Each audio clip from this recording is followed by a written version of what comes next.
Hello दोस्तों, welcome my YouTube channel. आज मैं आपके सामने रीजनिंग से संबंधित कुछ बहुत ही इम्पोर्टेंट और महत्वपूर्ण क्वेश्चन लेकर आया हूं, जो सभी प्रकार की प्रतियोगिता परीक्षाओं में पूछे जाते हैं।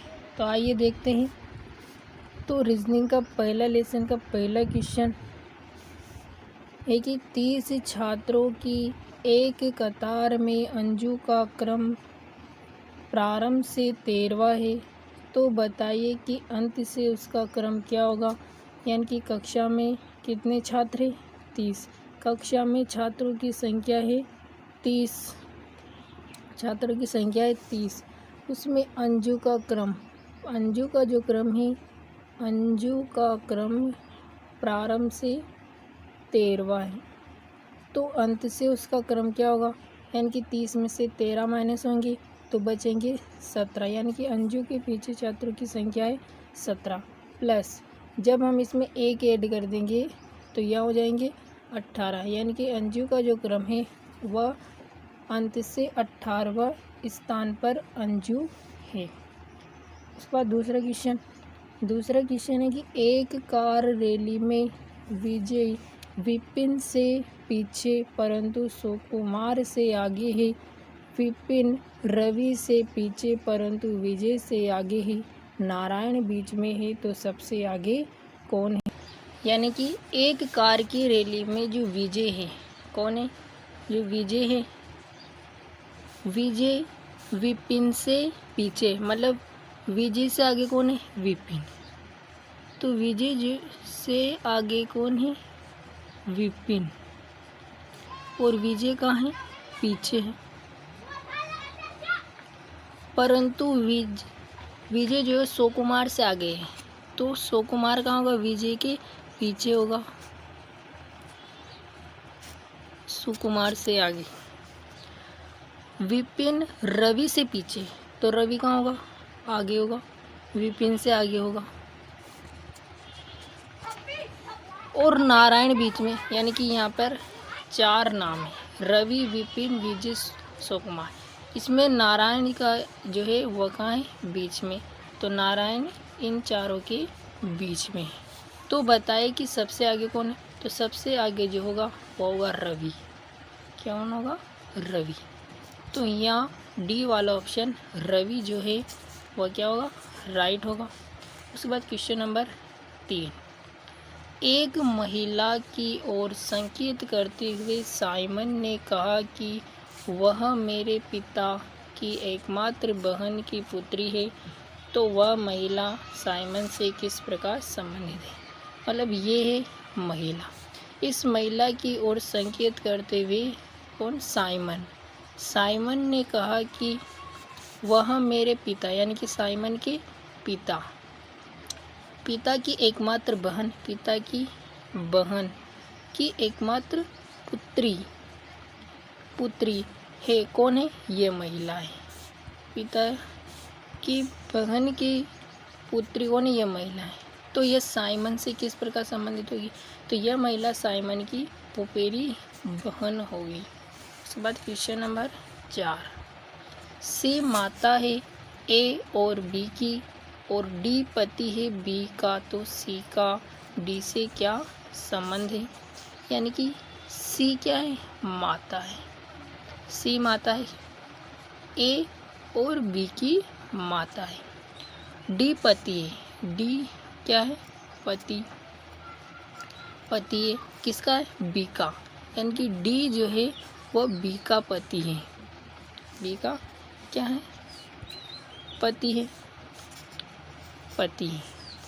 तो सी का डी से क्या संबंध है। तो सी डी की क्या होगी? सास होगी। तो यहाँ डी वाला ऑप्शन राइट। इस पर क्वेश्चन नंबर 5। क्वेश्चन नंबर 5 में बताया गया है कि ए की माँ, मतलब किसकी माँ? ए की माँ बी की बहन और सी की बेटी है। यदि डी बेटी है बी की और बहन है ई की, तो सी का इससे क्या संबंध है। मतलब इसका सी का इससे क्या संबंध है। यानी कि ए की माँ बहन है, बहन है, बहन है, किसकी? बी की बहन है, की बहन है। और ए की माँ और बी दोनों बेटियां हैं, किसकी बेटियां हैं? ये सी की बेटी है, सी की क्या है? बेटी है, यानी कि सी क्या है? इन दोनों की क्या है? माँ, इन दोनों की माँ है। और डी बेटी है, डी, डी क्या है? बेटी है, डी बेटी है बी की, डी बेटी है बी की। और बहन है, क्या है? बहन है, यानी कि डी बहन है, किसकी बहन है? ई की बहन है।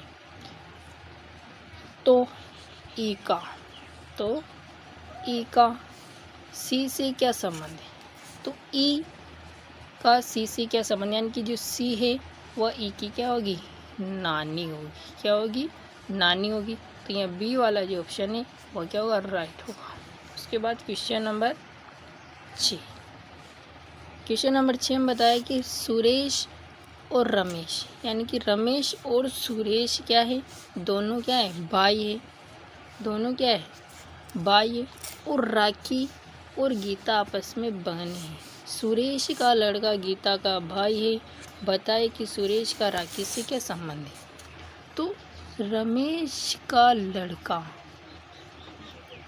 रमेश का लड़का है, रमेश का जो लड़का है वह गीता का क्या है? गीता का भाई है। तो सुरेश और राखी का आपस में क्या संबंध है?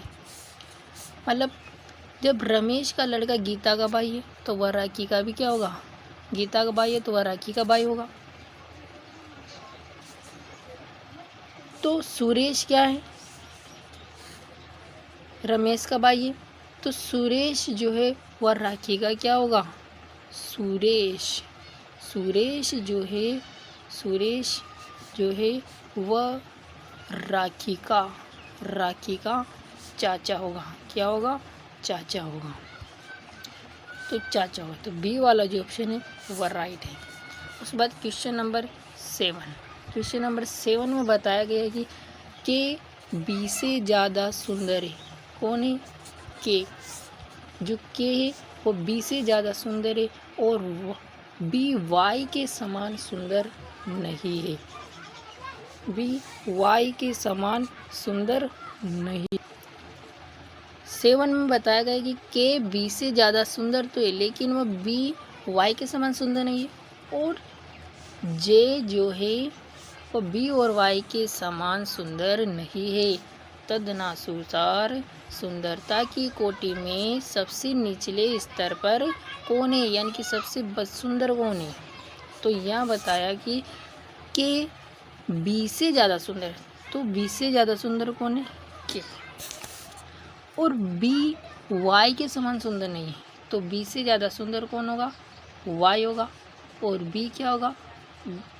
कम सुंदर होगा। जे जो है बी और वाई के समान सुंदर नहीं है, तो जे इनके समान सुंदर नहीं है। तो तदनुसार सुंदरता की कोटि में सबसे निचले स्तर पर कौन होगा? तो सबसे निचले स्तर पर होगा वह होगा जे, यानी कि जे जो है यह सबसे सुंदर है, मतलब सबसे निचले स्तर पर है। और यदि सुंदर की बात करें तो यहाँ सबसे ज़्यादा सुंदर होगा वह के होगा। लेकिन हमें क्वेश्चन में पूछा गया कि सबसे निचले स्तर पर कौन है सुंदरता की कोटि में, तो वह है जे। तो यहाँ बी वाला जो ऑप्शन होगा वह क्या होगा? राइट होगा। उसके बाद क्वेश्चन नंबर 8, क्वेश्चन नंबर 8 में बताया गया है कि पी की आयु क्यू के बराबर है, पी की आयु क्यू के बराबर है, यानी कि पी बराबर क्यू, इन दोनों की आयु बराबर है। आर एस से छोटा है, मतलब आर एस से छोटा है, तो एस क्या होगा? आर से बड़ा होगा, क्या होगा? आर से बड़ा होगा। टी आर से छोटा है, टी आर से छोटा है लेकिन पी से बड़ा, यानी कि आर क्या होगा? बड़ा होगा, टी क्या होगा? छोटा होगा। और टी से बड़ा कौन है? P से बड़ा है T, तो P क्या होगा, T से छोटा होगा। तो सबसे बड़ा कौन है, तो सबसे बड़ा जो होगा वो होगा S। A से सबसे बड़ा होगा। एक बार बताओ कि P की आयु Q के बराबर, मतलब इन दोनों की आयु तो क्या है, बराबर। उसमें R S से छोटा है, तो R S से छोटा है तो S क्या होगा, बड़ा होगा, R क्या होगा, छोटा होगा। T R से छोटा है, T R से छोटा है, मतलब R क्या होगा, बड़ा होगा, T क्या होगा, छोटा होगा। किंतु T R से छोटा है लेकिन P से बड़ा है, यानी कि P से बड़ा कौन है, T है, वो छोटा कौन है, P है। तो सबसे बड़ा की पूछिए, सबसे बड़ा कौन होगा, तो सबसे बड़ा की बात करें तो वह होगा S। तो यहाँ क्वेश्चन नंबर C वाला ऑप्शन जो होगा राइट होगा। उसके बाद question number 9, question number 9, question number 9 में बताया गया है कि एक कक्षा में सफल हुए लड़कों की सूची में राजन का प्रारंभ से स्थान है वह है 11वां, और नीचे से उसका स्थान है 31वें स्थान पर वह आ रहा है। और तीन लड़कों ने परीक्षा नहीं दी और एक लड़का क्या हुआ, फेल हो गया। तो कक्षा में कुल कितने छात्र हैं, यानी कि छात्रों की संख्या में बतानी है। तो राजन की हम बात करें तो जो राजन की बात करें तो राजन का जो प्रारंभ से स्थान है वह क्या है, 11वां। प्रारंभ से स्थान जो है उसका 11वां है और अंत से उसका स्थान है 31वां, यानी कि 31वें स्थान पर राजन है। तो एक इसमें माइनस हो जाएगा, तो यहाँ बचेंगे 30, क्योंकि आगे से उसका स्थान 11वां, पीछे से उसका स्थान 31वां, तो उसको हम डबल नहीं गिनेंगे, एक ही बार गिनेंगे। तीन लड़कों ने परीक्षा नहीं दी, कितने लड़कों ने परीक्षा नहीं दी, 3 लड़कों ने परीक्षा नहीं दी, तो उन्हें लिख देंगे 3 लड़कों ने परीक्षा नहीं दी और एक लड़का क्या हो गया, परीक्षा में फेल हो गया। तो परीक्षा में एक लड़का फेल हो गया। तो कक्षा में कुल कितने छात्र हैं, तो इनको क्या करेंगे, हम प्लस कर लेंगे। तो 1 3 4 ने 5 और 3 1 4, यानी कि कक्षा में लड़कों की जो छात्रों की संख्या होगी वह होगी 45, यानी कि कक्षा में कुल छात्र होंगे वह होंगे 45। तो यहाँ क्वेश्चन नंबर डी वाला ऑप्शन है हमारा राइट है। उसके बाद क्वेश्चन नंबर 10, क्वेश्चन नंबर 10 में बताया गया है कि एक परीक्षा में A B